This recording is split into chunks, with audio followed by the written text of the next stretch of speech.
پاکستان میں صحت عامہ کا ایک ایسا بڑا مسئلہ ہے جسے اکثر نظر انداز کر دیا جاتا ہے، لیکن یہ ہم سب کی زندگیوں سے بہت گہرائی سے جڑا ہوا ہے، اور وہ ہے انجیکشن کا محفوظ استعمال۔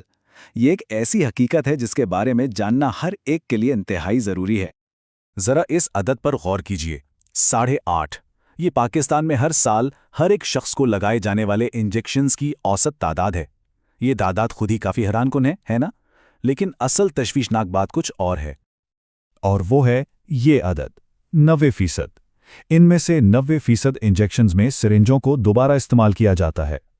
اب جب یہ دو اعداد و شمار ایک ساتھ ملتے ہیں تو ایک انتہائی خطرناک حقیقت سامنے آتی ہے۔ جی ہاں، یہ ایک چونکا دینے والی حقیقت ہے، ایک ایسا پوشیدہ خطرہ جو ہماری صحت کے نظام میں بہت ہی وسیع پیمانے پر پھیلا ہوا ہے۔ آئیے ذرا اس مسئلے کی گہرائی میں جا کر اسے سمجھتے ہیں۔ تو سب سے اہم نقطہ یہ ہے کہ پاکستان دنیا کے ان ممالک میں سے ایک ہے جہاں فی کس انجیکشن کا استعمال سب سے زیادہ ہے۔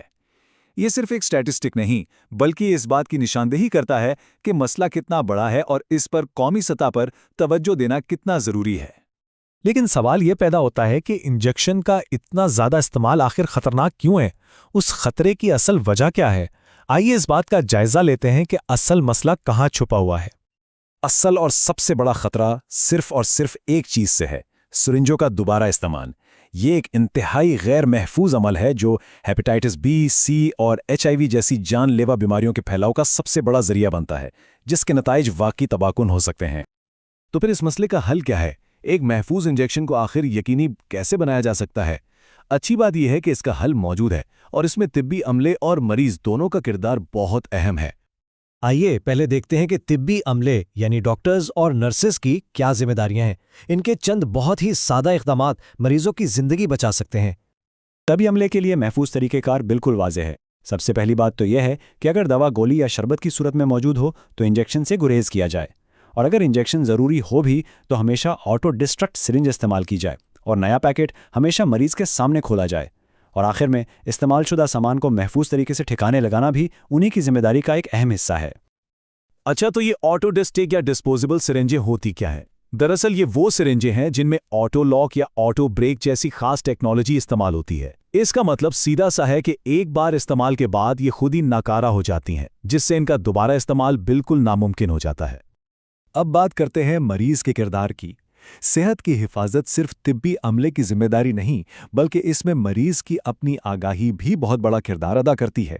چند اہم باتوں کا خیال رکھ کر ہر فرد خود کو اور اپنے پیاروں کو محفوظ رکھ سکتا ہے۔ سب سے پہلا قدم یہ ہے کہ اپنے ڈاکٹر سے پوچھیں کہ کیا دوا گولی یا شربت کی صورت میں مل سکتی ہے۔ غیر ضروری انجیکشن پر بالکل اصرار نہ کریں۔ یہ بھی یقینی بنانا بہت ضروری ہے کہ سرنج کا نیا اور سیل بند پیکٹ آپ کے سامنے کھولا جائے، اور اس بات کو سمجھنا بھی اہم ہے کہ طبی فضلہ اٹھانا یا جمع کرنا صحت کے لیے ایک شدید خطرہ ہے۔ انفرادی اقدامات بہت اہم ہیں، لیکن اس مسئلے کو جڑ سے ختم کرنے کے لیے ہمیں ایک محفوظ مستقبل کے لیے اجتماعی عزم کی ضرورت ہے۔ یہ ہم سب کی ایک مشترکہ ذمہ داری ہے۔ اس کے لیے اجتماعی کوششوں کی حمایت کرنا بہت ضروری ہے، جیسے سندھ ہیلتھ کیئر کمیشن جیسے اداروں کو مضبوط کرنا اور عطائیوں یعنی جعلی ڈاکٹرز کے خلاف مہم کا حصہ بننا۔ اور اہم بات یہ ہے کہ اس مسئلے پر قانونی ڈھانچہ بھی موجود ہے، جس کی ایک بڑی مثال سندھ ڈسپوزیبل سرنجز ایکٹ 2010 ہے۔ آخر میں اس پیغام کو ہمیشہ یاد رکھیں: احتیاط علاج سے بہتر ہے۔ ایک محفوظ انجیکشن ایک زندگی بچا سکتا ہے۔ یہ ایک چھوٹی سی احتیاط ہے جس کے نتائج بہت بڑے اور پازیٹیو ہو سکتے ہیں۔ اور سب سے بڑھ کر جعلی علاج اور عطائیوں سے مکمل طور پر بچنا لازمی ہے۔ اپنی صحت کی حفاظت کے لیے ہمیشہ مستند طبی ماہرین سے ہی رابطہ کرنا چاہیے، کیونکہ ایک محفوظ انجیکشن کا سوال صرف ایک سرنج کا نہیں، بلکہ ایک محفوظ مستقبل کی ضمانت کا سوال ہے۔